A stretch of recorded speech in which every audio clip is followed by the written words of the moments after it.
Hello, and thank you for listening to this Ringside Report Network podcast today. You can find more in-depth, exclusive written content on our website at ringsidereport.net. Before I hand it off to Dave and the team, I want to remind you that we are a listener-supported creator team. On our website, we would appreciate it if you supported our sponsors or purchased our exclusive merch. Branded clothing, mugs, and even jiu-jitsu gear, which are available only in our store. You can become a recurring supporter of our content at membership.ringsidereport.net. This, along with all our podcasts, is available on Spotify, Apple Podcasts, YouTube, Amazon, iHeart, and TuneIn, wherever you get your podcasts. It would help us immensely if you left a positive review on Spotify, Apple, or Amazon. Thank you for your support and enjoy the show. Hey, CM Punk, your new world champion. Chelsea Green wins the U.S. title on SmackDown, and the John Cena tournament begins.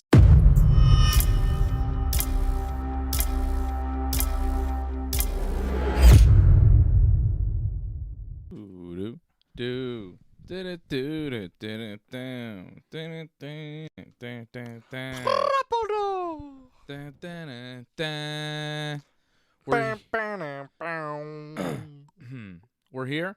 Welcome. We have just seen SmackDown. This is Wrestling Uncensored on the Ringside Report Network. Like and subscribe if you have not already. Join the team. Become a friend. Join.ringsidereport.net.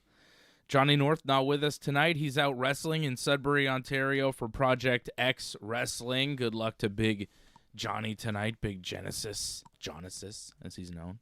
In some parts. He is our champion. He's my favorite wrestler. And he's out doing his thing tonight, so he is not here. Subbing in. Hey. My brother, the Brothers of Destruction, are in for Wrestling Uncensored tonight. We watched SmackDown together. We're getting ready for Survivor Series. We got tickets to SmackDown and Saturday night's main event coming to our hometown of Montreal. SNME. It's to me. Got this when they had Elimination Chamber here. Our first ever SNME. First ever SNME. Saturday night's main event. That's right. SNME. Yeah, that's cool. They announced that last week during Saturday night's main event. We're going to talk about Saturday night's main event and everything that went down there. A couple new champions crowned. One surprise. Were you here with me last week? No, Johnny was here. I believe Johnny and I for Jey Uso. We called it for Jey Uso, yeah. We thought Jey Uso would win last week, and he did not, which was quite a surprise, and I would even say a pleasant surprise, because CM Punk now is the world champion on top as the top babyface on Raw with the belt. Which is nice. Which is cool. I like it.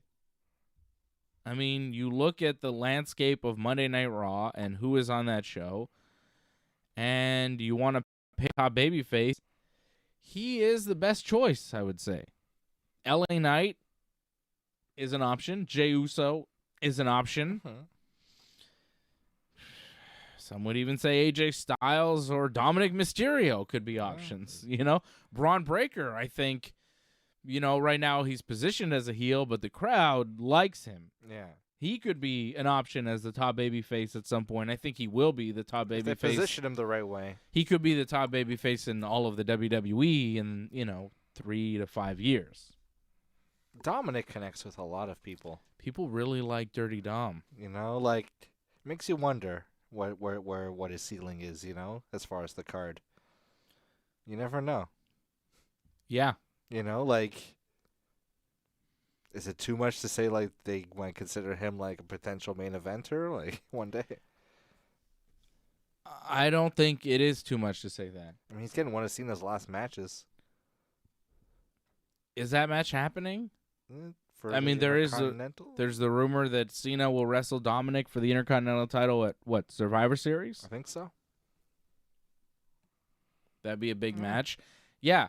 It's a lot of options. I think people have a lot of hopes in Dominik Mysterio, and you can see the crowd reactions now. People very much behind Dirty Dom. They're singing Dirty, Dirty Dom, Dirty, Dirty Dom every time he goes out there. Yeah.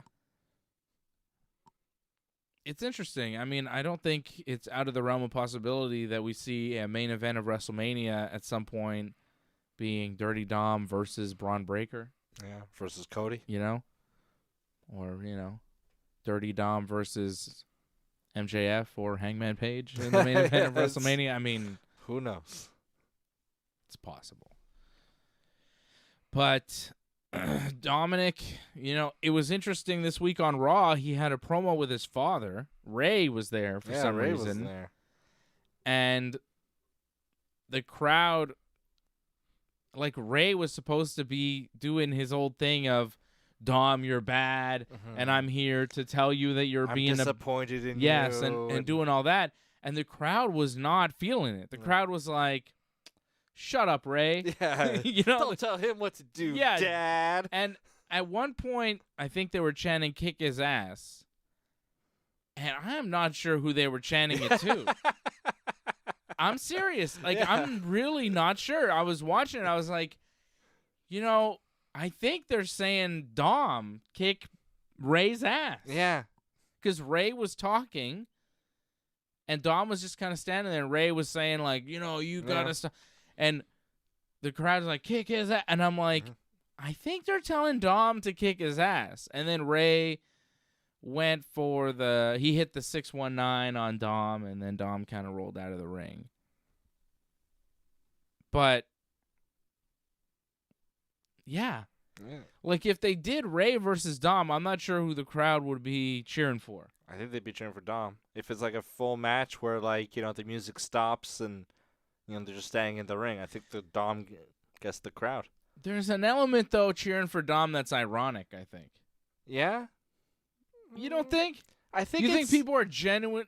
I think it's more genuine than saying like a Joe Hendry. I think Joe Hendry is more ironic than I think Dom. There is like a genuine kind of like a bit of like an MJF, like he's our scumbag kind of thing, energy. I guess, but the difference between Dom and MJF is the in-ring content. That is true.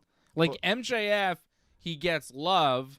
He's despicable, but he gets a lot of love and respect because the matches he puts together are incredible. Yeah. Like his match that he had with Bryan Danielson, that Iron Man match, was one of the greatest matches of all time. It was unbelievable. Yeah, but it more on a vibes kind of feel, I think. Similar, but I think, when you see Dom, like, I like Dom in, like, a funny Dom kind of way, like Dirty Dom. He's so funny and sleazy. But when he wrestles, I kind of tune out. Yeah, he's gotten better. Yes. But he's not where MJF is. Or where Braun Breaker is. Yeah. To where he needs to be a legit main eventer. Yeah. I'm not saying that 20-minute match. I'm not saying he can't be. I have compared him to Cody Rhodes in the past, where when we first saw Cody, he was like Hardcore Holly's tag team partner. He was a kid. He was like 20, 19. Skinny. He was very skinny. He was very young. He was gaunt in his and face. And he didn't look like a wrestler, and he wasn't really a good wrestler. No. And he was on Raw. A lot. And he was like tag team champion with Hardcore Holly. And you're like, what is this guy doing here? You knew why he was here because he was Dusty's kid. And you're like, man, this guy sucks. Yeah. He was like, Ted Jr. was supposed to be like the better of those two, of him and Ted DiBiase, and Cody Rhodes. People thought Ted Jr. was going to be the big star. But that's later, even with Cody. I'm talking about not that much Yeah. later, but I'm talking about original Cody. I was like, what the hell is this? Yeah. And that's kind of how I felt with Dom when I first saw him. I was like, what the hell? Like when he was with his dad against Seth Rollins doing the eyeball stuff. You know what I mean? That was bad. It was so bad. And you go, what the hell? The death of wrestling. Is that? Yeah. But I said, look, Cody was like that in the beginning, and it didn't work for a while, but eventually he made it happen. And I said, I don't know if Dom's going to ever turn out to be Cody, but you never know in wrestling. So, yeah, if you ask me, can Dom be a main eventer of WrestleMania? I would say for sure he could be. I don't know if he will be.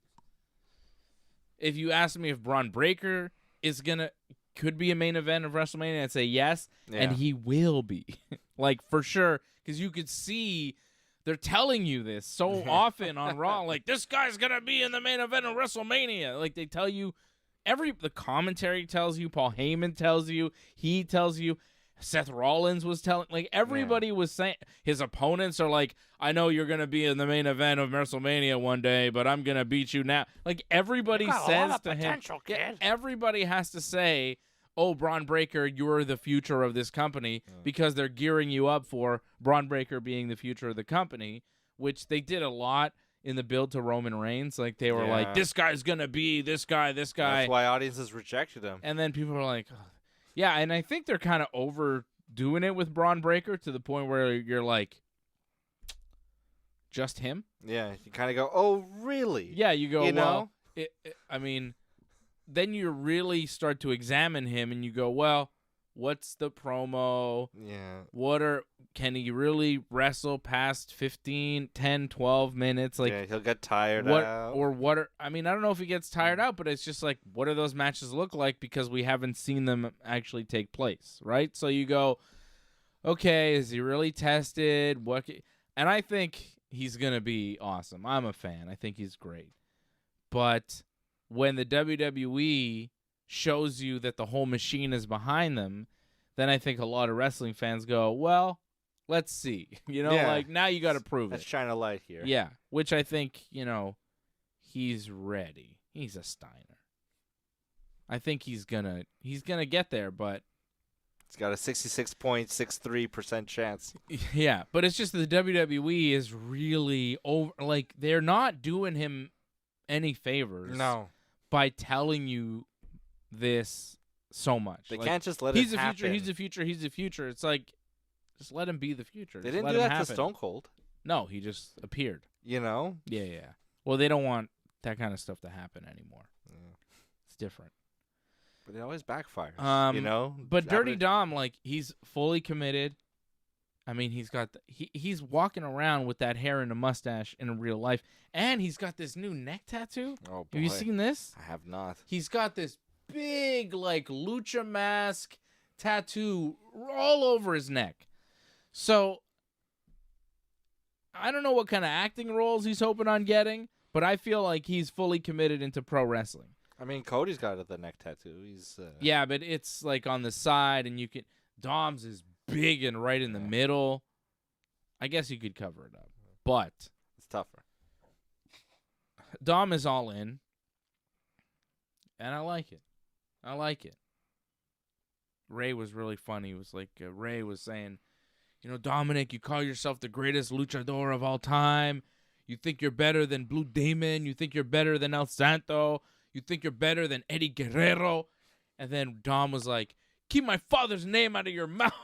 No, papi. And he was dead serious, dude. It was just the way he sold it, Like, Dom, that's why I say acting, because in that promo, I was like, man, this guy, he knows how to play a role, He's very good. The right notes. This scumbag character is excellent with Dirty Dom. I saw someone post a promo from that storyline, the I'm Your Papi storyline, of Eddie talking about Dominik, like, in 20 years, he might even eclipse me.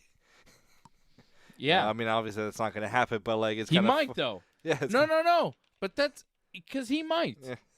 Because you look at what Eddie did, and Eddie is obviously one of the greatest wrestlers of all time, but if Dominik can be like a multi-time WrestleMania main eventer and multi-time world champion, then, yeah, he would have eclipsed Eddie and even Ray. Yeah. It's true. Eddie and Ray never were the last guy on the mat, on the card. I think you could make a case at this point that Cody is bigger than Dusty ever was. Yeah. Oh, yes. Which is kind of crazy to think about, yeah. Considering what Dusty was and meant to professional wrestling. But at this point, you could make an argument, like especially right now, you're looking at everything he's done with AEW and the beginnings in WWE and how huge of a star he is right now, world champion, WrestleMania main events, all this stuff, you know? Mm-hmm. You go, like, he's the face of the WWE, and it's a juggernaut right now. He's more famous than Dusty ever was. Yeah. On a worldwide basis and in America, more famous, more known. And impact on professional wrestling, I think historically, you might even be able to make a case that Cody has had a bigger impact. Now, that's tough because Dusty, as a booker and as a promoter, like, he's did a lot. His name is on a lot of things. But, like, Cody helped start AEW. Yeah, it's hard to deny. Cody's the face of the WWE right now. Cody is a mega star. And he's in movies. He's a future Hall of Famer. He's in movies. Like, Cody, I think you could make a good argument, has surpassed Dusty Rhodes. So to say that, Dominik couldn't surpass Eddie or Ray, I think, yeah, he for sure could. He's on his way to doing it, I think.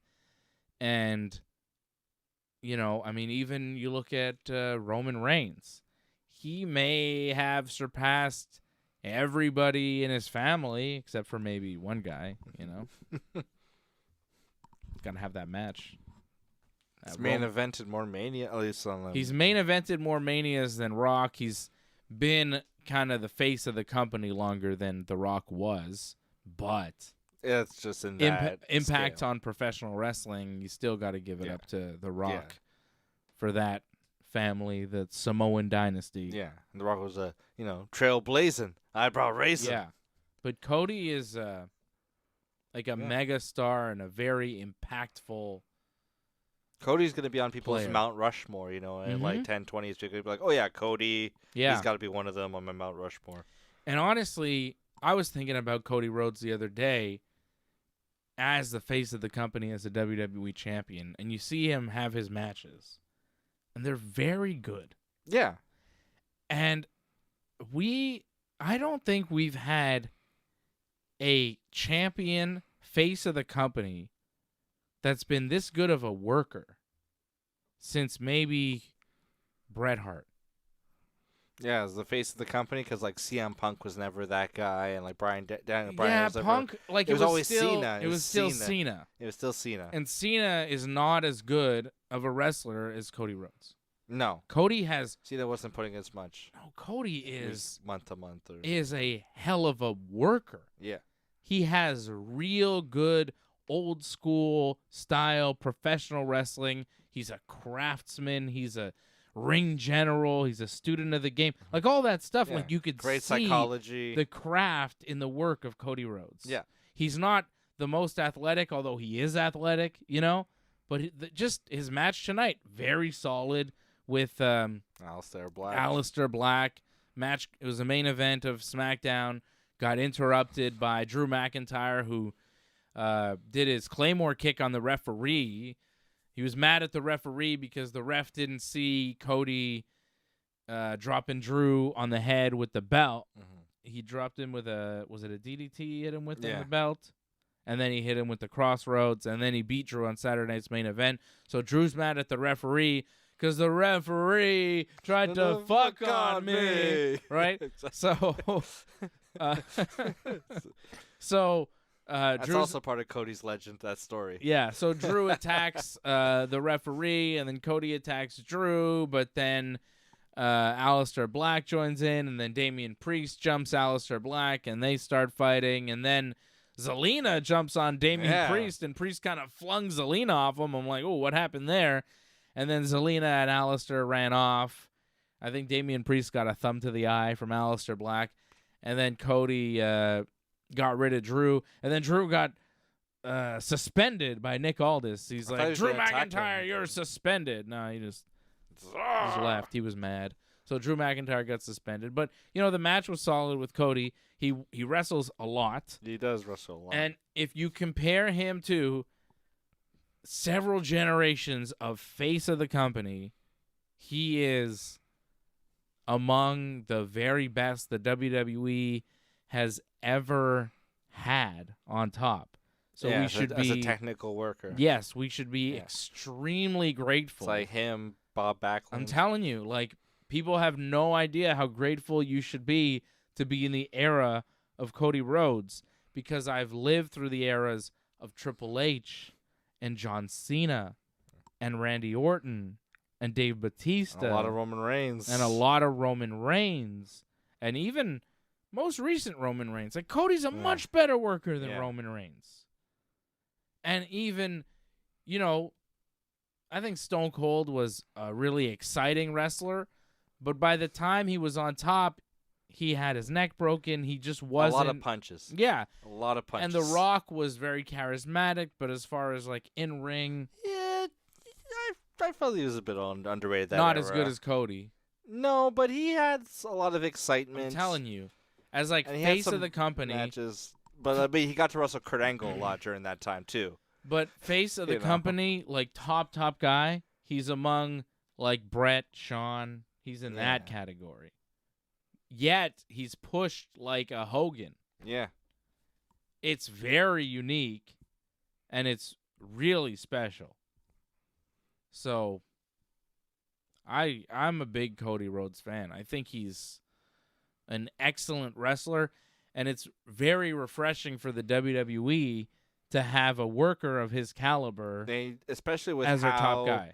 Dog shit creatively the product is right now. Yes. To have a guy delivering that kind of consistency really helps the ship when, like, the captain, you know, can at least, you know, give you at least like a 3-star match. Yes. Pretty much every time. And it's not a home run every time, but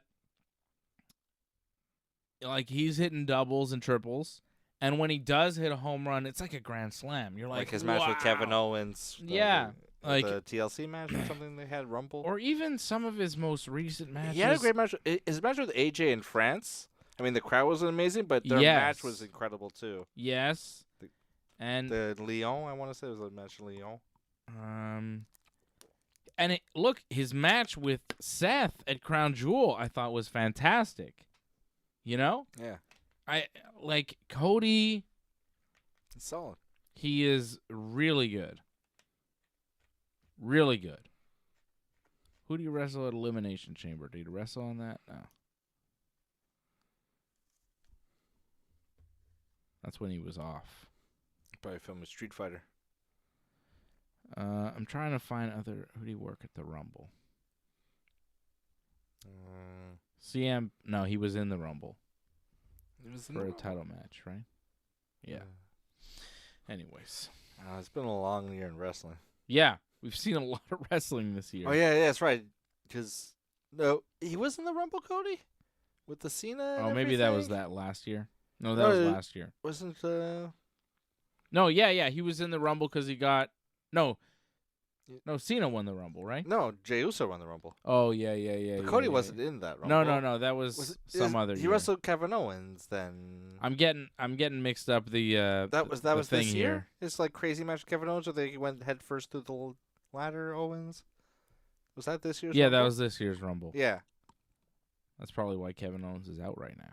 Probably. And allegedly, like, after that match, like, Owens is, like, bloodied and, like, all messed up. And he goes to Cody, goes, "Hey, man, you okay?" Yeah. Well, he's a good man, that Kevin Owens. Yeah, we'll miss him. So, Cody Rhodes, right now, is unclear what his path is for Survivor Series. Survivor Series is in 3 weeks. WarGames? I mean, maybe Cody is in WarGames, but if he is, what's the team? How does that all work together? I'm not sure what the WarGames teams are going to be. I know there were rumors about different teams, but I think those rumors involved, like, Seth Rollins and his crew, and now that's in limbo. I don't know what that team is going to be, but it seems like Logan Paul may be joining up with them. Maybe that's what that alliance is for, some sort of WarGames team. Logan, the Bronze. Possibly Brock Lesnar. I was hearing Brock Lesnar. That's 4. But don't they need 5? Is it 5-on-5 or 4-on-4? That's 4-on-4. Huh? Well, I mean, it depends. The video game, what is it? It's 4-on-4. Is it? Yeah. Oh, okay. So maybe it's 4-on-4. Against Punk, Jimmy and Jey Uso, LA Knight. I guess. Maybe. I don't know. Unless they're doing Punk versus Logan Paul 1-on-1, because there was a lot of Punk Logan Paul stuff. Punk came out, cut a promo, talked about guys he wanted to wrestle like Finn Balor and AJ Styles and even John Cena now that he's the champion. CM Punk winning the championship on top of Raw, comes out, opening the show with a promo with the belt. It was like very refreshing. What is this, 2013? Yeah, it was nice. I liked it, though. It felt new. 2012. And Logan Paul came out, and he's like getting in Punk's face, and Punk's like, not you, anybody but you.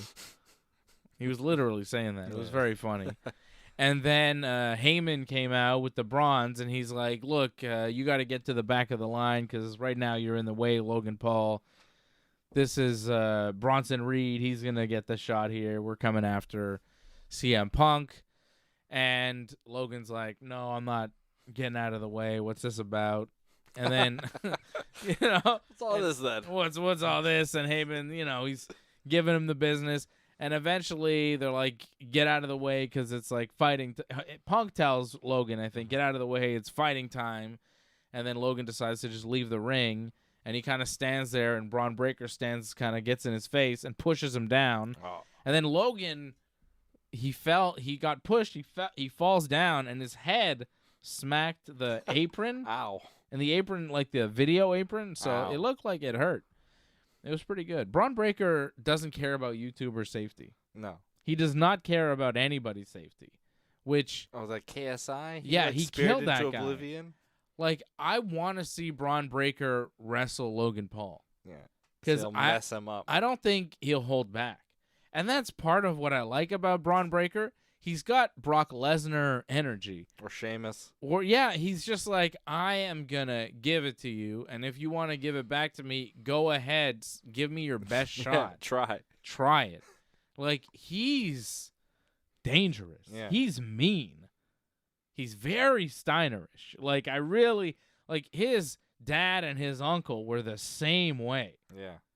Just did not want him. I mean, bust ass. Give it a shot. Yeah. What? Yeah. You want to fight Rick Steiner? Yeah. University of Michigan. Jeez. Scott Steiner. Like, those guys. They were, like, so big. They were just. Their chests were massive. And then when Scott became Big Papa Pump, it was like, Jesus Christ. Which is crazy because I'm sure there are some kids that don't know that are seeing Braun Breaker and going, whoa, Yeah.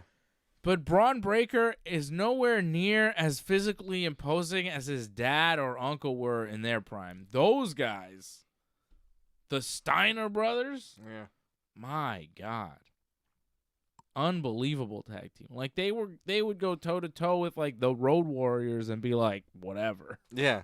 Not impressed. We'll throw you around. Yeah, how about that? Exactly. Unbelievable wrestlers, incredible athletes, just beasts. Yeah. And Braun Breaker. Tag team wrestling back in the day. Yeah. Like what a feast. But Braun Breaker, he's cut from that cloth. Like he's got that. He is a Steiner. You could tell. And Dog-faced it's gremlin. just it's exciting to see what he's cooking and what they're building with him. And then they had a main event match with Punk and Jey Uso against the Brawns, and eventually Logan Paul was there, kind of disintegrated into this complete melee, and then Logan Paul got involved and he hit Punk with brass knuckles, and then he gave the brass knuckles to Paul Heyman as like a symbol of like, here, I'm with you or something. There was some sort of tucking the tail of Logan Paul going like, I'm scared of Braun Breaker, let me join up with you guys. So, but Heyman is talking a lot about this vision, and you got to see the vision and join the vision. And he also had an interesting promo with Jey Uso backstage, Heyman, where he was talking to Jey Uso, and he's like, look, you got to see the vision and be part of this. Otherwise, you're going to get run over, and I don't want them to get you, and like he was very much trying to like bring Jey Uso to his side, and Jey Uso wasn't really having it, but there's still that like Heyman trying to bring Jey Uso in, and they didn't do it at Saturday night's main event. No. I thought it was a great opportunity Felt like a given. to turn Jey heel, have him join up with Heyman. Heyman has always been very complimentary of Jey for some reason, and it would have made perfect sense. And again, on Raw, they did another promo with Heyman and Jey backstage. Heyman comes to Jey's locker room trying to like help him and warn him and like try to get him on his side. And it's like, he's not doing that with Punk. We don't see that interaction. So, you know, yeah, what is up with that? I guess nothing so far. They seem to be building towards something with Jey, but now I don't know. I really don't know. And what is there for Roman Reigns when he comes back? Like, what is that path? Maybe Roman and Punk are like, I think Roman is probably going to be at Survivor Series. I think it might be Roman, Punk, and the Usos. Maybe. That's pretty star-studded. You know, Roman, Punk, and the Usos. Sorry, LA Knight. Against, or maybe Roman, Punk, Jimmy, and LA Knight. You know, like without Jey. I don't know. But I feel like Roman is going to be in WarGames against the Brauns. And whoever is with the Brauns, either Logan Paul, Brock Lesnar, who knows? I'm not really sure. It's weird that we're 3 weeks away from Survivor Series. They've got 3 more weeks of TV. They haven't announced any matches. They haven't really told us what's happening. They didn't hype SmackDown at all. They didn't hype WarGames during SmackDown. No, nothing. No one went WarGames. And that is their next event. Like they don't have anything between now and then. There's no. And as far as like even like lower card or ladies WarGames, I don't even know what the combinations would be. We got some questions. Jason P. and Angelo Contagonis, members of the team in the chat. Leor as well. What's up, guys? Members over at join.ringsidereport.net. Angelo says, who do you guys think is LA Knight's opponent next week for the tournament? Yes, the John Cena tournament has begun. I find it kind of funny that they're holding a tournament to determine who John Cena's final opponent will be. Yeah. It's just like, I don't know. I guess it is prestigious to be the last opponent for Cena, but it just seems overblown a little bit. Like a 16-man tournament over several weeks. Takes the surprise out of it. It's not going to be Edge. Yeah, it does. I guess it takes some surprise out of it, but it also, I don't know, it's weird because you also expect Cena to wrestle before that. Yeah. Like he's going to be at Survivor Series. So, you know, so it's like not that. So you don't have to wrestle a tournament to be a second to last match, but the last one, well, that's really, you know. Why do these guys want to be the last opponent for Cena? Because they think, because they're all, because not all of them, you know, little like, bloop, like John Cena's final opponent. I could be the guy to get a plaque, retire Cena. But what if you lose? You still were the guy in that match. You have that notoriety. I guess. I got to wrestle, you know. But it's not really something you could brag about, you know? Like AJ Styles was Undertaker's final opponent. Baron Corbin, Kurt Angle's. Yeah, but Baron Corbin doesn't exist anymore. But AJ Styles has been around like many years since, you know what I mean? And you've never heard him once say, I retired the Undertaker. Maybe once soon after. Yeah. But like, he doesn't talk about how he retired the Undertaker, even though technically he did, but he lost that match. So it's like not something you could really brag about. Yeah.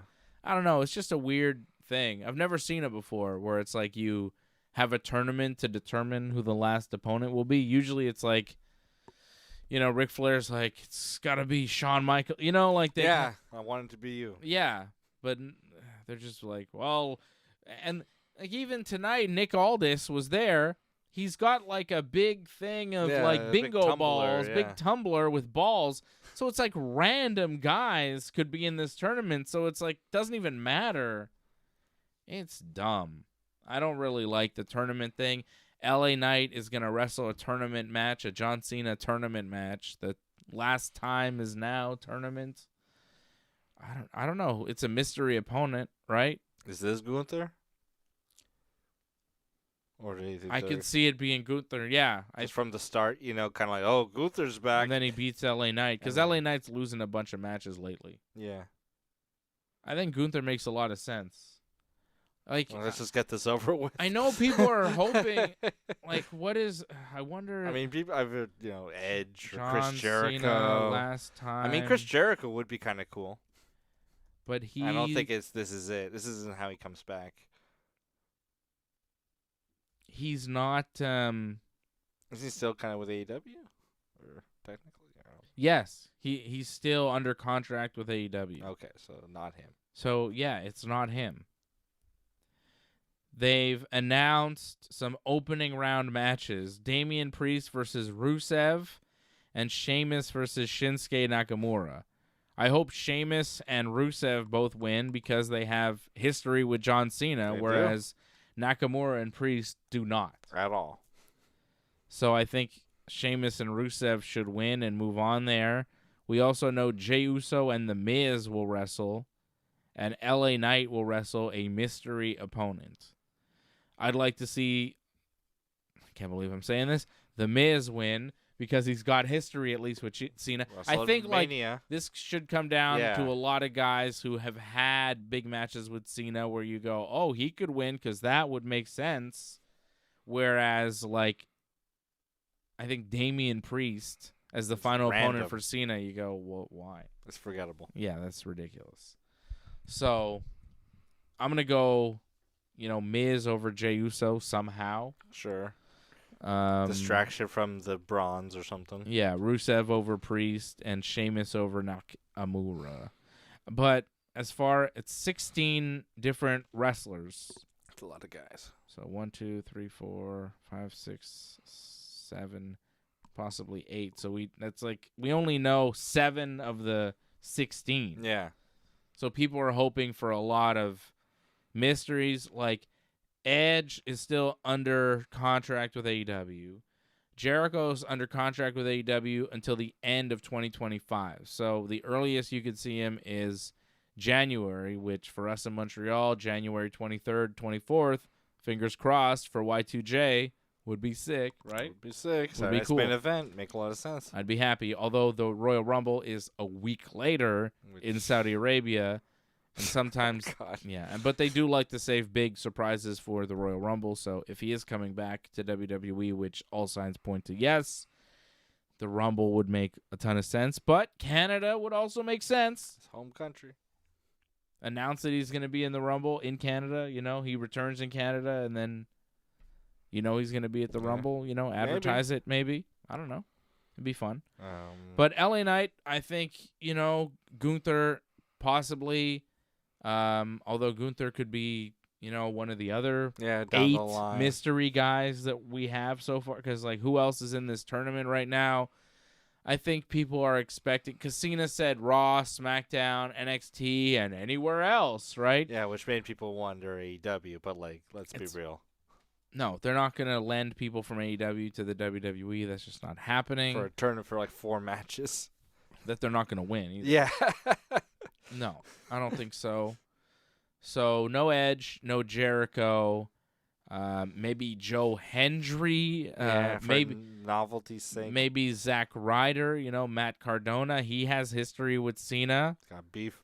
I think it would be fun if he went winning a match or two. Yeah.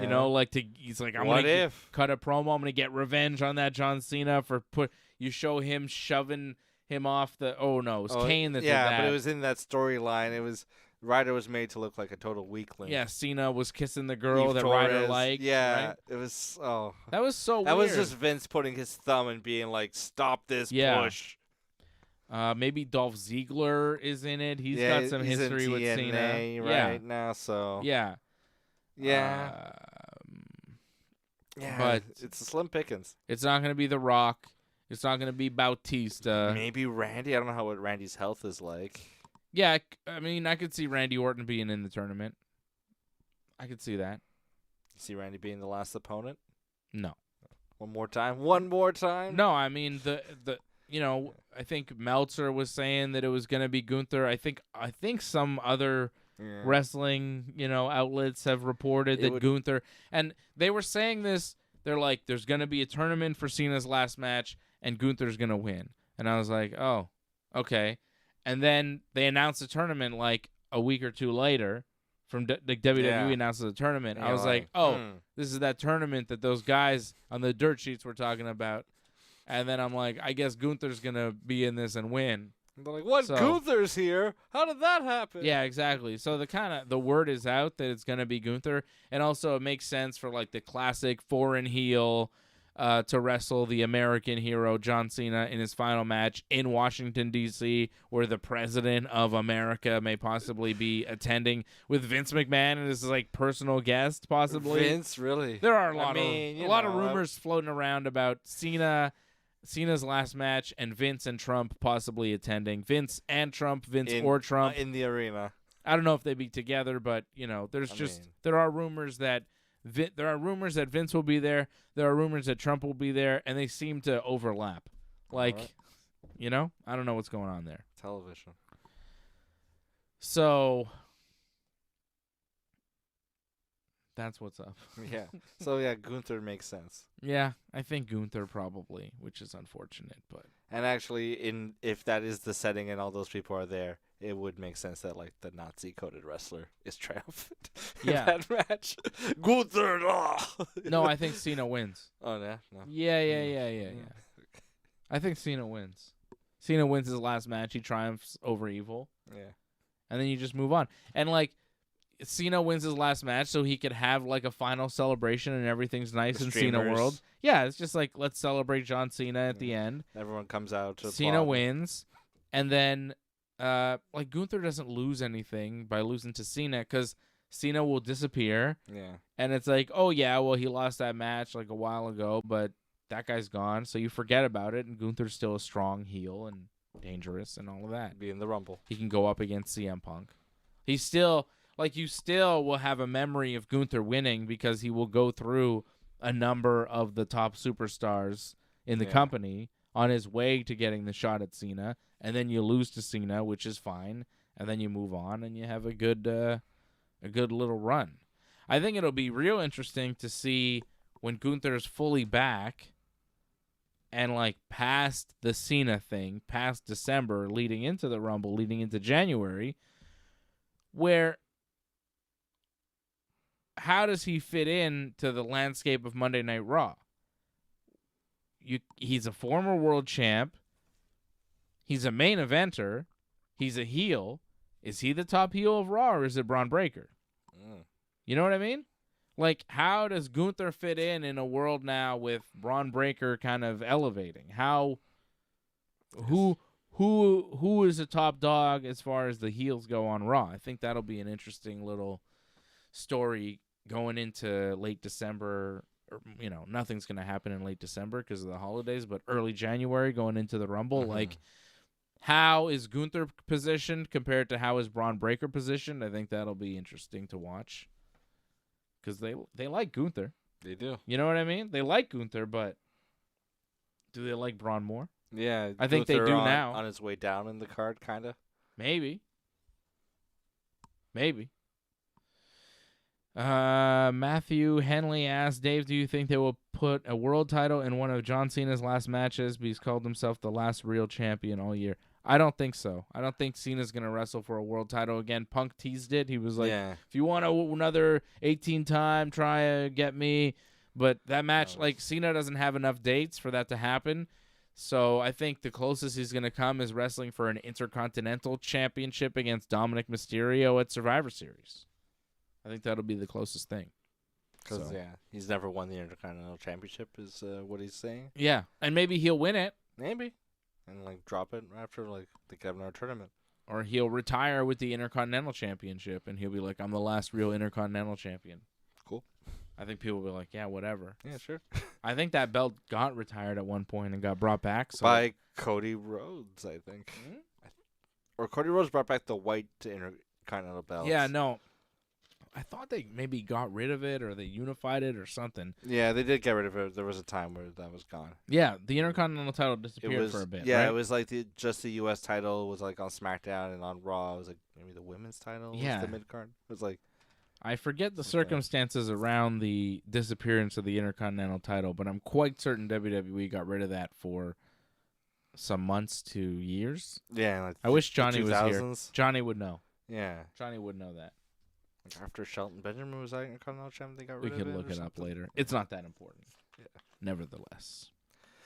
But I digress.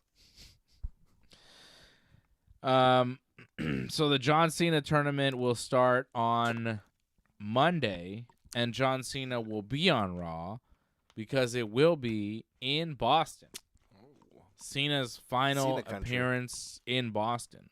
The Garden. Raw's going to get interesting over the next couple of weeks because they're in Boston Monday, and then the following week they're in New York at Madison Square Garden. Oh, his last time at MSG. I think he's going to be there. Yeah, he should be. Yeah. It's MSG, Yeah. the world's greatest arena. So Cena's going to be on Raw, which is always fun. Always fun to see Cena. And it's really one of the final times. Yeah. Like, we're getting down to it where it's December, his final match here. So we're...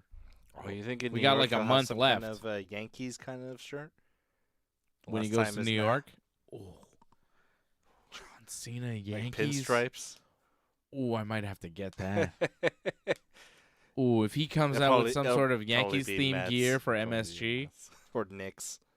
Knicks probably. The Knicks, I don't yeah. think he 'Cause would it's do at Yankees. MSG.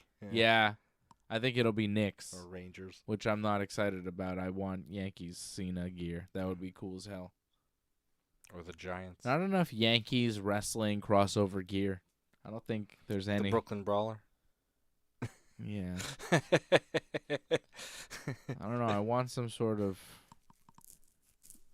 I don't even know what that would look like. Aaron Judge, Roman Reigns jacket. I don't know. Or if they did like a special Damian Priest Yankees shirt. Because Yeah, he's like an maybe. outspoken fan if they came out with like... I don't know. I'm not excited enough about Damian Priest. Oh.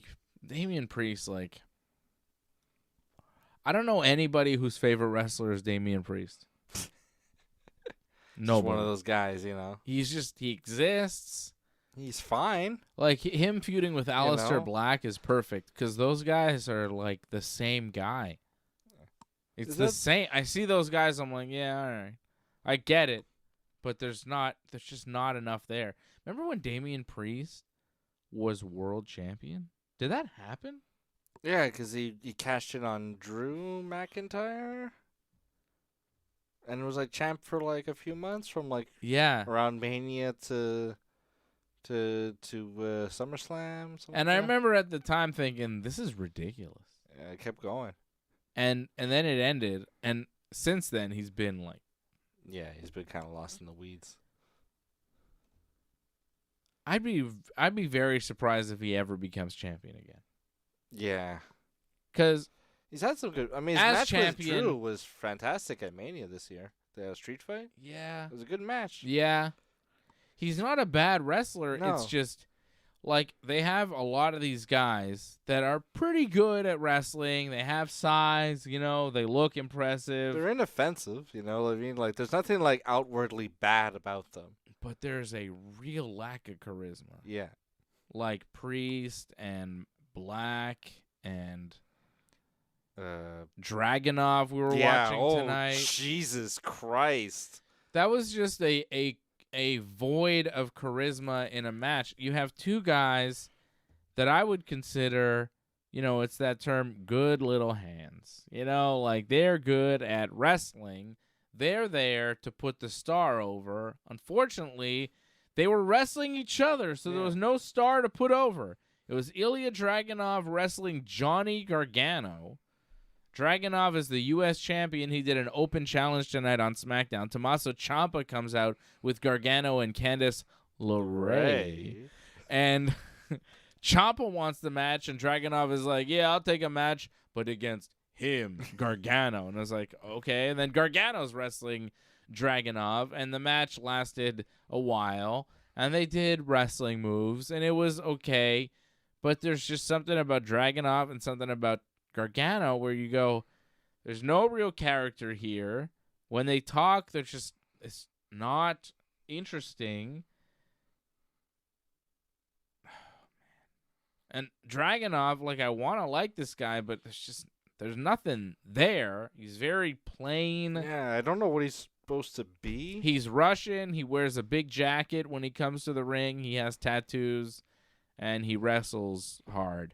Like, he's good at wrestling, but in the major leagues of wrestling, you got to have more than that. Yeah. You know? He reminds me of a guy that would be in like the X division of TNA in like the mid 2000s. Where I'm like, oh, I'm enjoying this guy's wrestling, but like he's not AJ Styles or Samoa Joe here. Like, yeah, there's a clear star power somewhere, and it's not this guy.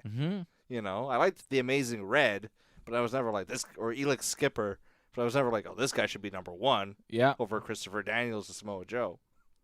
There's a lot of guys that can wrestle, but you got to be able to put it all together. Yeah, I liked Simon Diamond. And I feel like a lot of these guys have not put it all together, and I think some of them think that they have. Yeah, like Dragunov kind of carries himself like he's a complete package. Yeah, but... And that promo was like, oof. And Aleister Black and that whole thing, like, that's not working. No. I think it's a little better with Zelina, because it's at least... fresh. Yeah. Like, it's different. He's got a lady there with him, and it's not Julia Hart. It's Zelina Vega, and it's his wife. That's right. That's right. He had, like, people with him for a bit. Zelina's kind of like the new Julia Hart right now. But I like Zelina more. Zelina is better. Yeah. She's much better at wrestling and, you know, being and talking. A couple, like, it works. Yeah, it makes sense because she's his real wife. So that works. They're kind of doing a mix between what Aleister Black was doing in AEW and what Karrion Kross and Scarlett were doing in WWE. Yeah. And now they've taken that. And it's, you know, it's not amazing. No. And what Damian Priest is doing is, I mean, there's nothing there.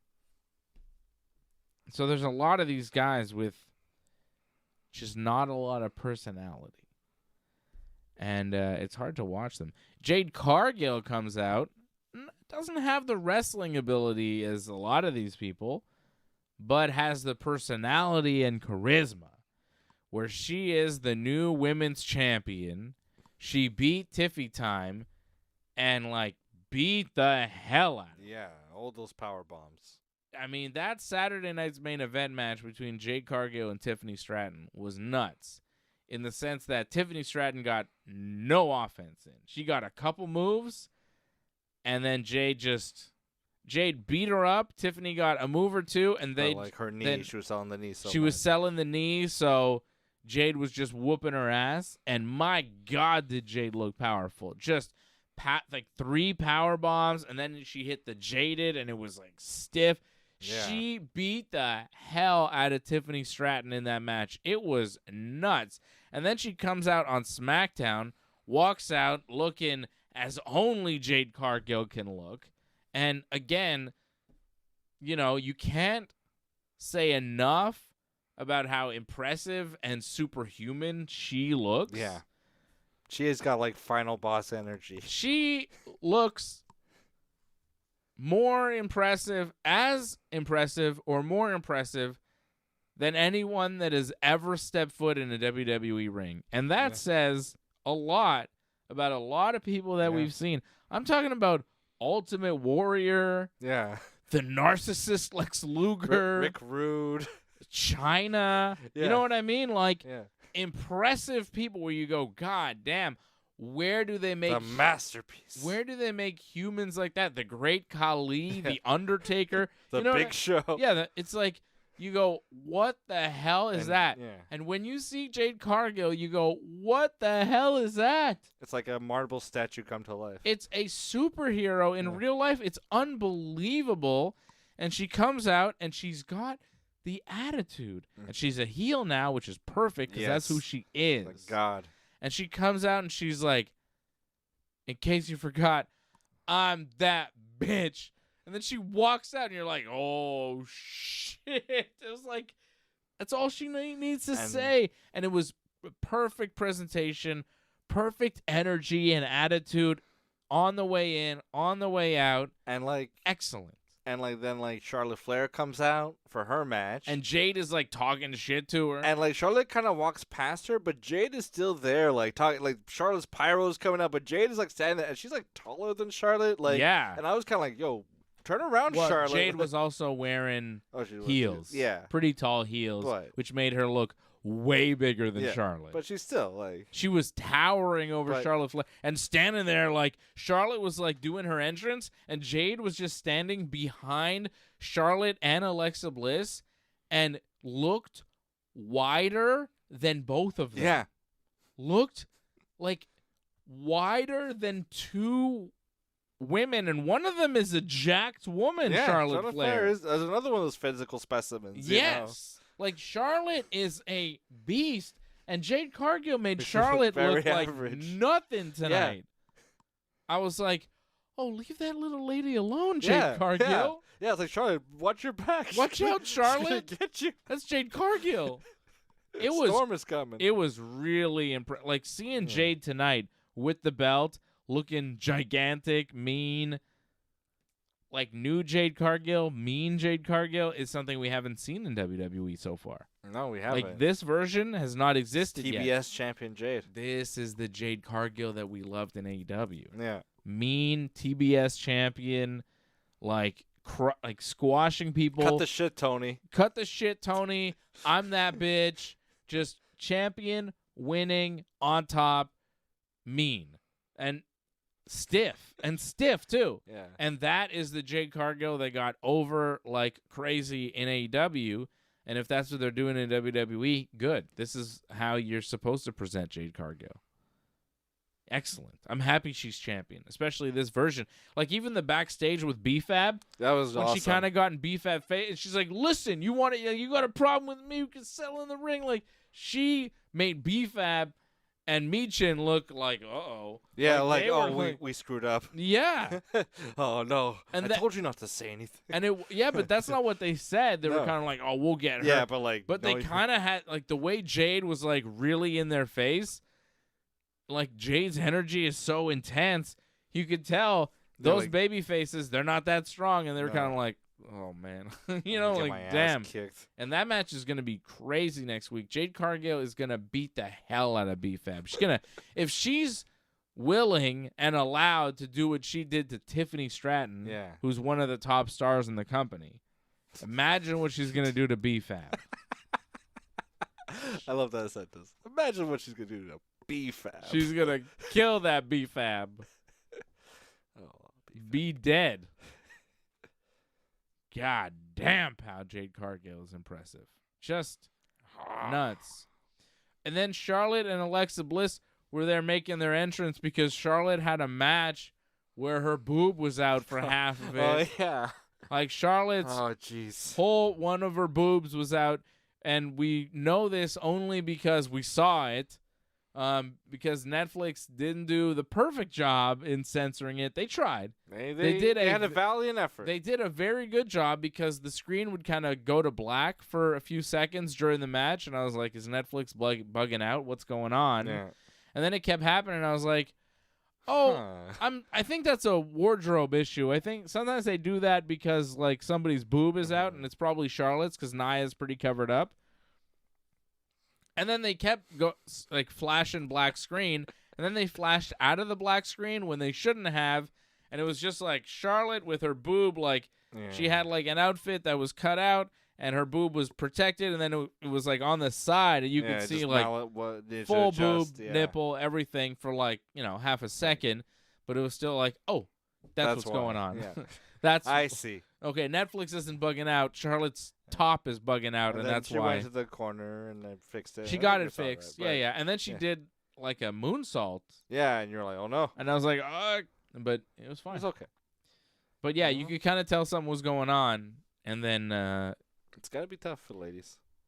Yeah, I mean they have large breasts, a lot of them, and they're wearing these tops that are, a lot of them are like, they get new gear made quickly, so they can't really flexible. test it, and a lot of them are very low cut, and like, it's not meant to be athletic gear, really. It's meant to be showy. It's showy, yeah, and they're doing serious athletic maneuvers, especially someone like Charlotte. So it's like, that I'm surprised it doesn't happen more. It's really impressive how well the gear is made. Yeah. The fact that they can show that much, because they're coming right on the line of nipple. Sometimes it's like, you know what I mean? Like, you're seeing so much of the boob where you're like a little to the left and the nipple's right out there. Yeah. So the fact that they can keep their nipples restrained so well is kind of a testament to how good the gear makers are. That's right. Great theatrics. Yeah, it's real, because they're moving around in that stuff. Yeah. And like I said, a lot of it, they get made pretty regularly new, especially Charlotte. She's always wearing fresh gear. Woo! So, yeah, she's spending money on that gear, brother. Alligators. So it's like, she doesn't test it, because some of them, like, they have gear that they wear. Like, Nia's gear looks like, I feel like she has suits. She has several of those, but a lot of, she's pretty covered up, first of all, but a lot of them, they have like maybe certain sets of gear that they'll wear, but I feel like Charlotte, especially, and some of the others, they keep their gear a little fresher. Yeah. Like Charlotte, it feels like wears different stuff every TV. Yeah, it feels like. And some of them do that. Some of them, I think Bianca wears different stuff every TV. Tiffany was wearing like pretty different stuff for a while. So a lot of them kind of, they want to look, so you're going to get new stuff that may not function. It doesn't pass all the stress tests in time. The wardrobe may malfunction. That's why they call it that. It's a malfunction of the clothing. Thankfully, for the men, it doesn't really happen. Yeah, no balls. You never see, like, a dude's penis just fly out during a match. That's never happened, really. I mean, I think it did happen to, like, somebody Zack Ryder wrestled where his gear totally exploded and he was naked underneath. Yeah, but, like... I think that happened, but it's kind of like a funny story in wrestling. Like, it's happened so much in women's wrestling that it's kind of not a big deal. But in men's wrestling, like, you never see, like, a ball fly out of a trunk. Even though their trunks are pretty tiny. Yeah. You would think. And they're big men, so you would think their penises aren't small. No. But they keep those babies tucked. They must figure out ways, some hacks. Penis hacks? Keep your... tape. I think you just got to wear pants if you're having trouble. Or like an extra... Or like they're wearing the trunks, but maybe there's like an extra trunks inside to like keep it like secure. I just wonder about so, because like, like... I just wonder about a guy like Randy Orton. He's so... big and tall, yet his trunks are so tiny. You go, what's going on there, Randy? Well, I mean, Randy's, maybe done some things to warrant a tiny scrotum. Yeah. Shrunken. Although I heard Dave Bautista, and he wore the trunks too. Yeah. Legendary. I've heard Shelton Benjamin never seeing the trunks. Yeah, it's true. He's always got like the biker shorts or like the longer pants. You've heard not rumors. I mean, Carl Anderson and Luke Gallows talked a lot about Shelton Benjamin and how shocked they were when they saw what was going on with Shelton. Certain things. I digress. One of my favorite stories is actor Willem Dafoe. All right. No, Tala Tonga, speaking of penises, Tala Tonga beat Ray Penis tonight. I swear the announcer... It was like, Ray Penis!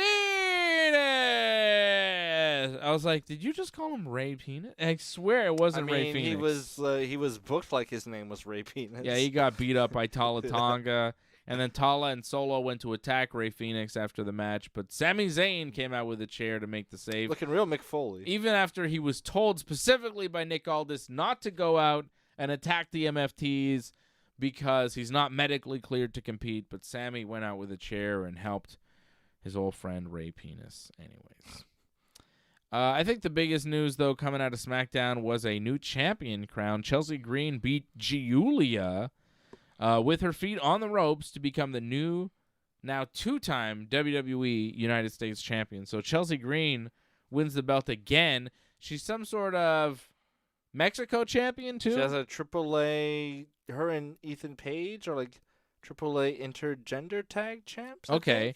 So she's got a whole gimmick going. Yeah. Like she's in like a NXT. Mercedes Moné kind of thing. She's in NXT doing stuff there. Yeah. She's in AAA. She's on SmackDown. Like Chelsea Green is all over the place, and she's doing great work. Yeah. She's like her backstage Terrific. promo tonight was great. She ran into Jade Cargill and was afraid. Very good. It was They had a very good dynamic. Yeah, Chelsea Green is fantastic, and I was happy to see her win. A little surprised to see Julia's title reign end so quickly. I feel like they've lost some kind of faith in Julia.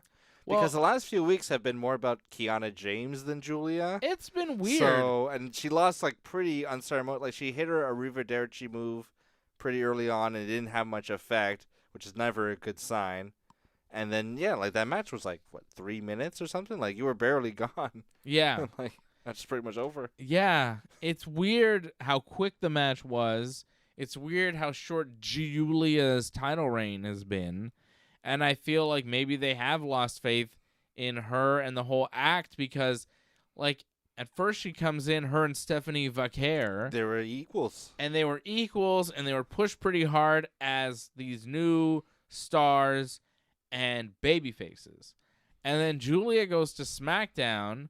She becomes a U.S. champion by beating Chelsea Green, right? No, she beat Zelina. Oh, she beat Zelina. Zelina beat Chelsea. But Julia seemed like a babyface still. Yeah. But then this Kiana James shows up out of nowhere and is clearly supposed to be this annoying heel manager. So you're like, okay, so I guess we don't like Julia anymore because she's with her. But the fans, I think, still want to like Julia. But when Kiana James comes out, they're like, yeah, boo. So it's this like weird reaction where we kind of don't like Kiana James, but also don't really know why and don't care about her. And then Julia's there, and Kiana talks for her. Yeah. And we want to like Julia, but it's hard to with this whole and her thing matches going on. are short. Yeah. So I don't know what happened with the push of Julia, but adding Kiana James as her promo person, I don't think worked at all. I think it backfired and made the Julia act worse. Yeah. And now the byproduct of that is that she's lost the U.S. championship very quickly. Oh, well, I guess. Yeah. But I think they got to, like, they have something with Julia. They just got to figure out how to present her properly. Yeah. It's not with Kiana James. Is there another kind of mouthpiece she could kind of align herself with? If it's a language issue? Does she need one? I mean, she has some trouble. Has Io Sky ever figured out how to speak English? No. Does it matter? Asuka's been in the company how long? Have you heard her speak English? Incomprehensible. Nobody's ready for Asuka. No. But, like, we have Asuka, Kairi, and Io, who are over as hell, who've main evented big-time matches, big pay-per-views, and don't speak English and are Japanese. Why can't Julia just do that? Like, why does she have to have somebody speak for her? Why does she have to be different? I don't know. Is it because... Well, she is... Is it because... Well, I mean, if we're getting uncensored, it's because she's more white passing. Maybe. And so they expect her to have a better grasp of English. And you understand. Because she's half Italian, because she's not as... Because so Julia... No, I mean, I think there may be something to that. Because you look at how the WWE presents Kairi, Asuka, and... Mists and... It's like, a lot of mist and the masks and the face paint. Kabuki. And Kabuki warriors. Like, it's very kind of old-timey presentation. Yes, it's very old-timey presentation of Japanese wrestlers, and they don't really deviate from that. And when they don't speak, like even Shinsuke Nakamura is very similar. Like they turned them all. They haven't evil. Gone far from what was that guy? What was that guy who wrestled Bret Hart? The guy who wrestled Bret Hart. Hakushi. Yeah. Or even Lord Tensai, the white guy who wrestled in Japan, so he came back as like some weird samurai character that they like. Their presentation of a Japanese character is always very old-timey. Yeah. And it's very World War II. And but like you look at how Asuka, Kairi, and Io have all been able to pass with very little English, just kind of going off on their own, cutting their own promos, doing their own thing. And then Julia, she comes in. She is like, her mother was Japanese. I think her father was Italian, or vice versa. I'm not sure. So she doesn't look as traditionally Japanese as Asuka and, Yeah. But she grew up in Japan. Yeah. She's Japanese. She speaks Japanese. I don't know if she speaks Italian. I don't know either. I don't think, but they had like an Italian restaurant in Japan, which like I would love to go to Julia's family's Italian restaurant in Japan. Sounds pretty good. That sounds fantastic.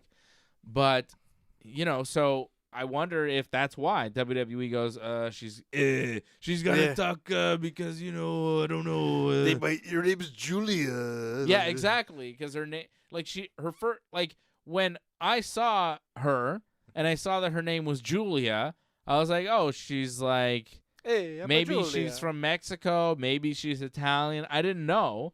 And then I was like, I heard her speak and I was like, oh, wait, I realized she was Japanese. I was like, oh, okay, she's Japanese. And like,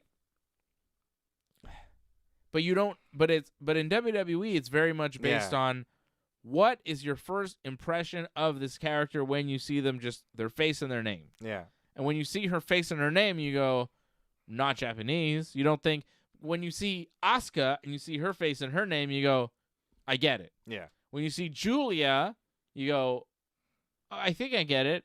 But then the fact that she's Japanese, it kind of messes with the traditional, stereotypical idea. You know what I mean? Yeah. So maybe that's why Kiana James is there. I don't know. I don't know why they forced the issue of like having somebody speak for her. It's not a bad idea. It's just like, I think it's one of the reasons why Bayley was paired up with Io, maybe, so that when Io was first coming up in WWE, so that Bayley would be Io and Dakota with, you know what I mean, Damage Control, they had that going, so maybe, but they never did it for Asuka. No. Asuka, and Asuka, I mean, she speaks English, but not really. I don't think she speaks as well as Shohei Ohtani. You hear him? This guy speaks like perfect English, man. What's he doing?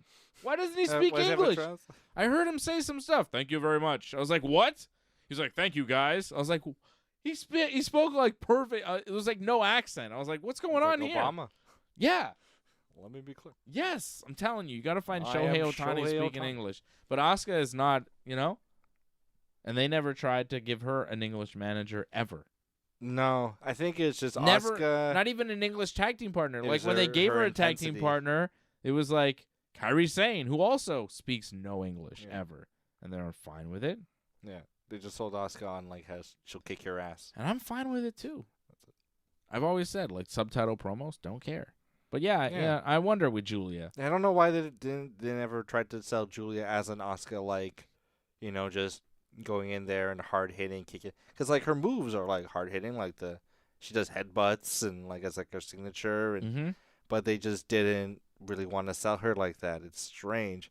And when they did do the Kiana James thing, I thought this was like, okay, well then now Julia's kind of going to be a sort of force, like, like I feel like in modern wrestling, the one they're trying to emulate the most is trying to have like a Vicky Guerrero. Like that's what they want. Yes. She was successful at having like a stable of wrestlers, getting heat, getting them higher up on the card. Yeah.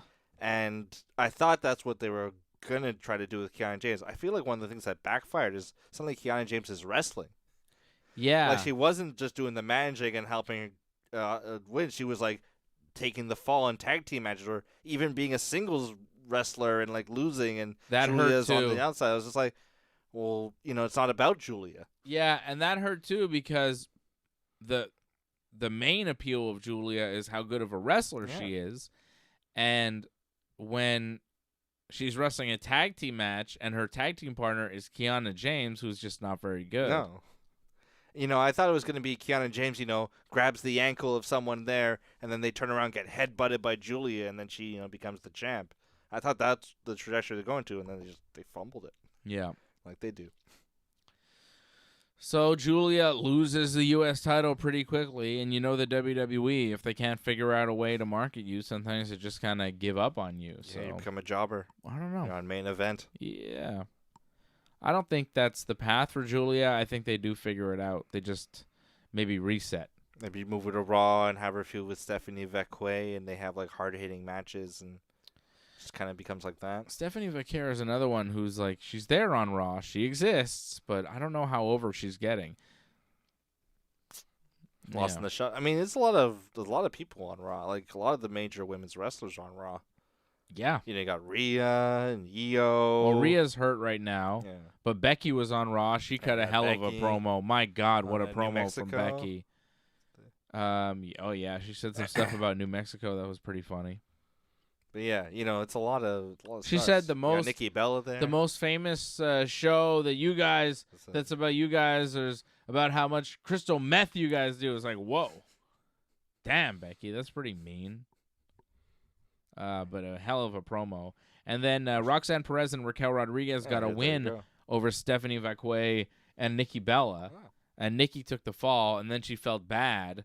Cut a promo with Stephanie, was like, there's something going on with Nikki Bella. Because she was like, I feel like I keep losing, and I came back, and I thought I could keep up with you girls, but maybe I can't, and it's not working, and I lost the match for us, and I'm really sorry. And Stephanie's like, no, you're Nikki Bella. You got to believe in yourself. You're awesome. You paved the way for us, And she's like, okay, thank you. But I think it may lead to Nikki turning on Stephanie Vecquay and maybe even taking the belt from her, and then we have a little Nikki Bella run, which would be fun, I think. Like evil Nikki. Because people like Nikki, but a lot of wrestling fans, I think, want to boo Nikki. And I think give them a reason to, Yeah. Kind of like what they did with Trish Stratus a few years ago. Like, have her be sort of a heel. Yeah, like mean. Yeah, evil Nikki. Yeah. And like, I am a legend, and I'm going to, take what's mine kind of thing. Yeah. It's nice. You need Brie at ringside to be like, come on, Nikki. Let's go, Nikki. That was always a fun part for me for the Bella's Heat gathering. Yeah. Was Brie always constantly shouting, let's go, Nikki. But yeah. Well, it would be nice to see Nikki, but I think something's brewing there with her and Stephanie Vecquay. I think Nikki's going to turn on her. And I was just reading a report. Apparently, Fightful is reporting that Bianca Belair still dealing with like a broken finger in the knuckle. From Mania, eh? From WrestleMania. It was like all bent up. And like there's no set return date.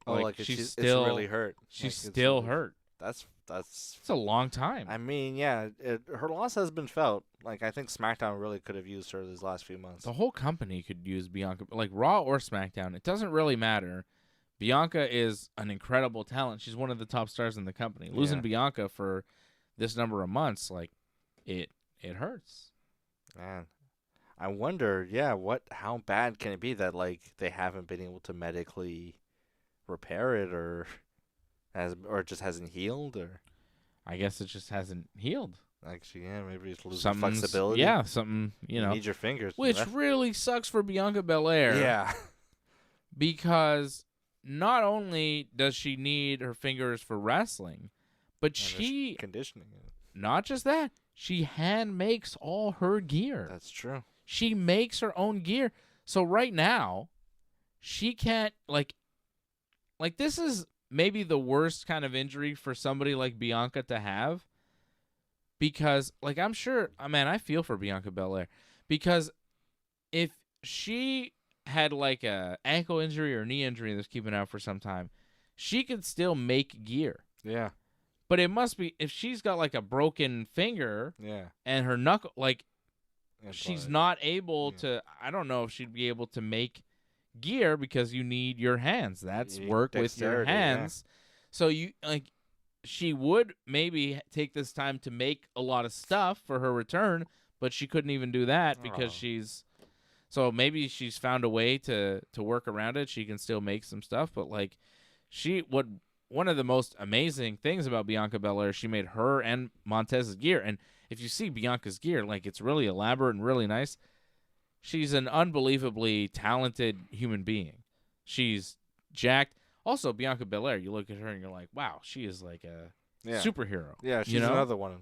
And we're kind of hoping like this Jade run leads to Bianca coming back and leading to like a big Clash at Mania. Yeah. So, hopefully Bianca does come back. Maybe the Rumble. Hopefully. Yeah. But yeah, she's like super talented. She's an unbelievable athlete. She makes all her gear. She's a great wrestler. She's a great promo. She's a great WWE superstar. She's a future Hall of Famer at this point. You know what I mean? Yeah. She is. So, yeah, I hope she comes back soon. Sucks that she's hurt. Sucks that Rhea Ripley's hurt. Rhea Ripley suffered like a broken nose, didn't she? Yeah. Again, like another kind of in a match. Freak incident. Liv Morgan come back? At some point. But yeah, like they're missing a lot of talent. Liv Morgan, Rhea Ripley, Bianca Belair. That's 3 of their top stars. Naomi, went off with pregnancy. On a big run. It's kind of amazing, and it just shows you why the WWE Women's Division is the best division in all of pro wrestling. It's how deep they are. Yeah. Because they're missing so many of their top stars, yet you almost don't even notice. Yeah, like there's still some solid work being put out there. We just talked about how great Jade is. Becky cut a great promo. Charlotte Flair is tag team champion. Bayley's doing her thing. Io, Asuka, Kyrie. I like Lyra Valkyria. Lyra Valkyria is good. Nia Jax exists. I like Roxanne Perez and Raquel Rodriguez. I think they're very good. They have a nice thing going. I like Nikki Bella. Stephanie Vaquer. They're all very good. Giulia, it's a very talented roster. Chelsea Green. Yeah, Chelsea Green was amazing. You know what I mean? It's crazy how much talent they have and how well they're doing, considering how much talent is gone right now. Rhea Ripley and Bianca Belair are both hurt, and the division is flourishing. Yeah, if Cody Rhodes and Cody and Roman were gone for a time after WrestleMania, and it was weak. It was weak. It was weak. The women's division is so much better than the men's division. Not even close. Yeah. It's not even close. That's nuts, eh? And you got Mariah May eventually coming up. Mm-hmm. Well, we'll see. Speaking of Mariah May, she made her name in AEW. Her name in WWE is Blake Monroe. There you go. AEW has a pay-per-view coming up in 2 weeks. They've got Full Gear. It's like another one. Jeez. They keep doing another 8-hour show. Their last show, Wrestle Dream, was feels like not that long ago. October 18th. Oh, yeah. Full Gear's November 22nd. They're doing one every month now. Fucking hell. It's too many. It's too many shows because they're all too long. It's big boom. Take it easy. This is still a thing? Yeah. Hangman is going to wrestle Samoa Joe again for the AEW World Title. God damn it. Yeah. Hangman and Joe again. Chris Statlander, Mercedes Moné for the AEW Women's World Title. That's interesting. Because, Mercedes couldn't beat Toni Storm when she challenged her for the belt, but now it's Chris Statlander. Maybe. I can see Statlander winning. Yeah. She just won, and but Mercedes, she gathers all the belts. Well, it's contractually obligated. Apparently. What? Apparently, Mercedes, if you book her on the show, she has to win a belt in your company. Yeah, kind of if you're gonna have her in a match for a belt, she must win, and she'll provide another appearance, but you gotta put her over your champ. It's part of it. I mean, if I had an indie promotion and Sasha Banks wanted to win the title, I'd be sure. You're going to wrestle for me? Yeah. Come to Winnipeg. I wonder how much it costs. Yeah. Yeah, probably plus her fee. To book Mercedes Moné for an indie show? Yeah, because you got to make that money back somehow in tickets. And yeah. You can't sell too much. I wonder what her booking fee is. I've heard it's a lot. Yeah. Bandito and Brody King are going to defend the AEW World Tag Team titles against FTR. Kenny Omega and the Jurassic Express will wrestle the Young Bucks and Josh Alexander for a $1 million trios match. Last pay-per-view was Young Bucks versus Jurassic Express for like a $50,000 match or $100,000 match. So now they're adding Kenny and Josh Alexander and making it $1 million match. Like, yeah. These things are never real. Well, no, the money's not real, but it's just like the match itself. Like the match was really good at the last pay-per-view. Yeah. I thought it was the best match on the show, the tag match. But now it's just like they're watering it down. Like Kenny's great and Josh Alexander is. There'll be a lot of the same stuff over again. Yeah, it's like, all right, guys. Like, Take I it feel easy. like this show, this pay-per-view, is a lot of kind of rehashing of the last show, which is not good. Like, Hangman and Joe literally wrestled each other for the belt at the last show. Yeah. And they're doing it again. No reason. And, like, the Bucks wrestled Jurassic Express the last show. Now it's a trios match, but still. Bobby Lashley versus Shelton Benjamin versus Ricochet versus some other people in a casino gauntlet match for a new belt at AEW. Yeah, there's a new belt. I read that. That blew my mind. That there's a new... Jesus. A new Tony. belt. Like, are they getting rid of 3 belts in exchange for this one? Well, they unified some belts with Okada, who's now the AEW Unified Champion, which makes the AEW World Champion seem dumb. So many superfluous And belts. now they're doing the AEW National Championship. The international and the national. Well, the international is gone, right? Because they unified. merged the Continental with the International, and they didn't call it the Intercontinental. They called it the AEW Unified Championship. Some of the Mid-Atlantic? I thought isn't this what the Mid-Atlantic title was? No. That wasn't Mid-Atlantic. That was wasn't the International Championship at first was the something championship. Oh, was that a merger of the Mid-Atlantic and something else? And like Mid-Atlantic was never a championship they had. Wasn't there some kind of Oh, that was a Atlantic belt? territory. I thought there was some kind of Atlantic belt. Yeah, it was. Like the Pac had for a while. It was some sort of Atlantic. It was Mid-Atlantic? Did they like... It was like the... Oh, yeah. It was like it had the Canadian flag on there. Yeah, it was weird. I was like, there are too many fucking belts. Was God it damn Atlantic? it, Tony. Get off the coke. AEW International Championship.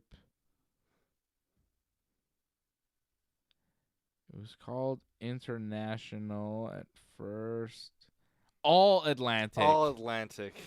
Pac won the All Atlantic Championship, lost it to Orange Cassidy, and then Moxley beat Orange Cassidy, and it became the International Championship. Okay. Or maybe during Cassidy's reign, it became the International Championship. Jesus. It was first called the All Atlantic Championship when it debuted in 2022. Then it was the International Championship.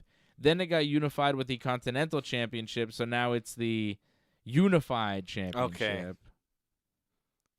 It's the All Atlantic and the International. All Atlantic. Yeah. So now And the now- national champion, which is like that again, just the All Atlantic Let's again. start over Yeah, let's try it and again. call it the AEW National Championship. Jesus Now, does that Christ. mean you have to be a member of the nation of America? Like you have to be from the Western Hemisphere? Do you have to be from the United States? Yeah. Like, do you have to be? Is this like a U.S. championship? Is this? You have to be American national champion. Usually, national champion. When you say that, like in like say collegiate sports, when you're the national champion, you're like the champion of the nation, which is America. Yeah, from American colleges and stuff. So an AEW national champion to me is like an AEW United States Championship where it's for Americans, but I don't think that's what they're doing. No, it feels weird. So I don't know what the hell this is, but there's an AEW national championship that'll be on the line at Full Gear in a casino gauntlet match. So one of these really stupid matches the pinfall where happens out of nowhere. two guys start, and then after some minutes, another guy comes in, and if there's a pin at any point, even if it's two guys wrestling and somebody pins the other guy, all the other guys that were supposed to come in the match, well, we don't know who they are. We never find out. Like, that's another thing about these stupid-ass matches. It seems like they have an unlimited amount people of waiting in line, just like there's like 300 guys just waiting in line. Yeah, Billy Gunn's just hanging out. 200 of them have masks on, by the way. 200 of them are luchadores. And they're just all waiting there for their turn in the match. And no one AEW never announces who's in this match. I don't even think they announce how many people are in this match either. No. Like the numbers, it's just, okay, after a couple minutes, here's another guy, and then another guy, and then at a certain point, somebody gets pinned, and then the other guys in the match are like, huh? Yeah. Oh. And then it's like, and then the fans are like, oh, they don't pop because there's so much going on. Just hear the bell ring, and they're like, wait, what? And then even the fans are like, huh? And only the people that are at home watching because the camera's focused on the winner are like, oh, okay, that guy won. Yeah. So dumb. Terrible. The announcer's like, your winner. It's a terrible match concept. It makes AEW look dumb. Yeah. They think it's brilliant. They keep doing it. They're dumb. Yeah, it's really and they're going to crown a new champion in this stupid-ass match. So it won't make any difference. It's a battle royal, one fall to a finish that can finish at any time, even before all the participants are in the match.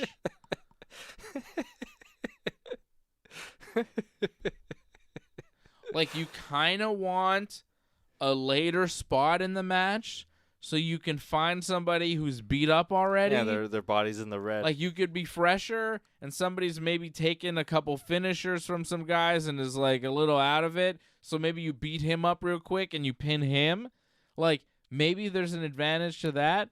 But if that's, what you're trying to get in the match, because who knows how...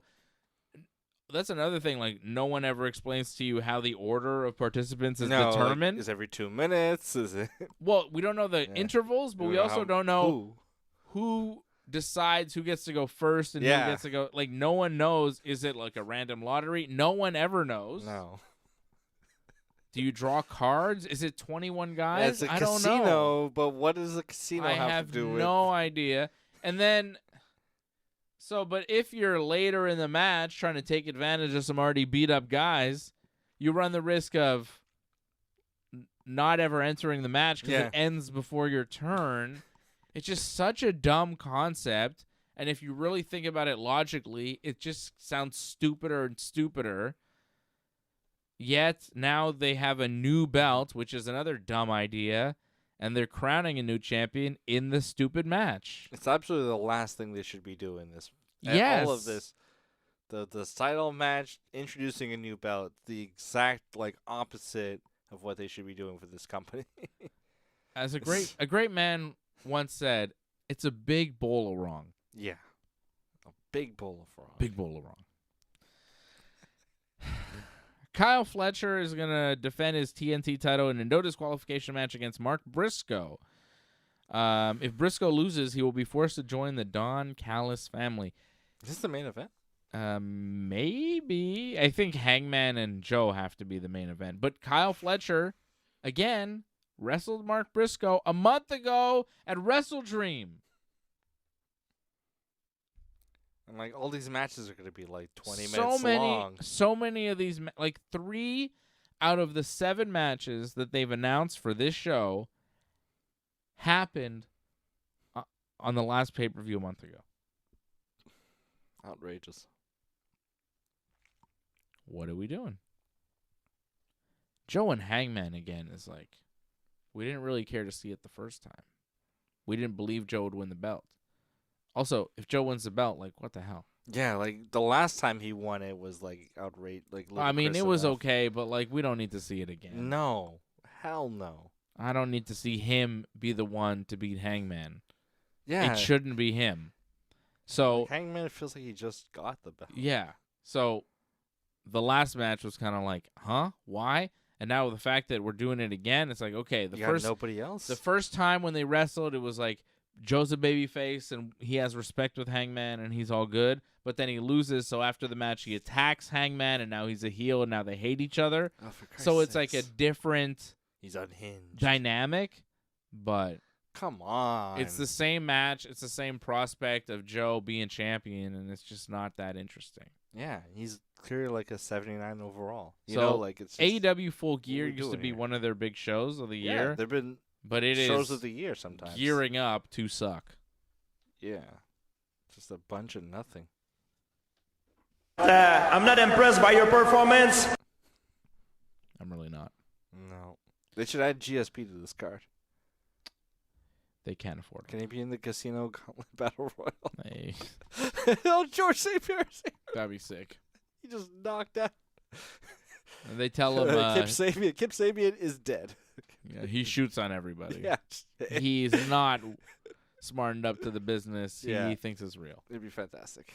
He found out that that TKO, they own the UFC and the WWE. Oh, like he just learned? No. But he knows that TKO owns the WWE and UFC, right? And he just found out that UFC for many years apparently has had some fixed fights. Yeah. And he has heard that allegedly, I mean, there's investigations with the FBI, and he heard that WWE is also fixed fights. So he figures, well, I was in fixed fights in the UFC and I beat the shit out of people, so I'm going to go in WWE and beat the shit out of people too. Same thing, right? A fixed fight is me beating the shit out of people, I guess? I don't know. Fucking crazy, that shit in the UFC. Yeah. But, yeah, no George St. Pierre. It's just going to be a stupid casino gauntlet. I mean, if Bobby Lashley decided to shoot on some people, that'd be dangerous. If Bobby and Shelton decided to shoot on the whole casino gauntlet, they would win. That's right. Shelton Benjamin, University of Minnesota Golden Gophers. If Bobby and Shelton decided to fight each other, that would be interesting. Like a real shoot? Yeah. That'd be kind of cool. Yeah, I don't know how that would work. I don't know who would Specialty win. match. Brawl for all. I would lean towards Bobby in like a fight because Bobby has MMA experience, but Shelton apparently is a very, very good wrestler. Yeah, I mean, So, I don't know. he was in Team Angle. Mm-hmm. Bobby Lashley. All right, thanks everybody for tuning in here tonight. I'll be back next week. We got a big week coming on the Ringside Report Network. We're going to preview UFC 322 next Thursday. And then next Saturday, we'll be doing the watch-along for UFC 322. It is Islam Makhachev going up to 170 pounds to challenge the welterweight champion of the world, Jack Della Maddalena. It is also Zhang Wei Li going up from 115. She's the champion there at strawweight to fight the flyweight champion, Valentina Shevchenko. So two great long-reigning world champions challenging themselves, challenging the champion up a weight class in the double main event of UFC 322 at Madison Square Garden next Saturday night. It doesn't get much bigger than that. Like, Big fight. massive fights going down next week at UFC 322. A huge weekend for Madison Square Garden. Saturday night, it's the TKO TakeOver. Yeah. Saturday night, it's UFC 322 at MSG. Sunday night, I don't know, maybe a Ranger game. Monday night, Raw at Madison Square Garden. So John Cena's final appearance. In two out of the New 3 York nights. City. Yeah, but 2 out of the 3 nights, TKO has Madison Square Garden booked. They do that a lot. Yeah. They do that a lot. Full brand takeover. Very cool. And, hey, they're doing a full WWE takeover. I love that they announced it last week. WWE coming to Montreal. Yeah. SmackDown Friday, Saturday night's main event on Saturday. I love that they announced it last week, and then they're like, tickets on sale Friday. And it's like, whoa, tickets on sale right away. The show's in 2 months. They just, like, they throw it out there. It was a shock announcement. We had no idea it was coming.